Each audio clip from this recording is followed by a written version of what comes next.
घरातली माझी सगळी कामं झालेली होती. तर सकाळचे 12 वाजलेले होते आणि मी आले मशीनचं काम करायला. खूप सारे ब्लाऊज आलेले होते. ते मला कटिंग पण करायचे होते आणि शिवायचे पण होते. 15-20 ब्लाऊज होते. सगळे मी व्यवस्थित बघून घेत होते. कोणाचं कसं अस्तर, काय, किती असं सगळं काढून घेत होते. म्हणजे पटापट अशी कटिंग करायला. हे काढायला वगैरे सुद्धा खूप वेळ जातो आणि त्यात अस्तर वगैरे असं चिरमुडलेलं असलं तर मग व्यवस्थित कटिंग करायला जमत नाही. म्हणून सगळे अस्तर कटिंग प्रेस करून घेतले आधी. त्यानंतरनं काही ब्लाऊज कटिंग झाले आणि काही अजून बाकीच होते माझे, ते पण मी कटिंग करायला घेतले. आणि 2-3 म्हणजे 5-6 ब्लाऊज आहे ना, असेच ह्या कापडाचे होते आणि असाच कलर होता म्हणून एकावर एक ठेवून लगेच कटिंग करून घेतले.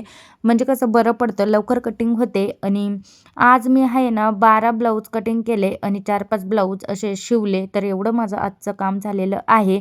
तर दिवसाला मी घरातलं काम करून आणि हे एवढं माझं मशीनचं असं काम करते. कधी-कधी कमी जास्त पण होतं, त्यात काही नाही. पण मी करतेच एवढं काम. तर चला बाय.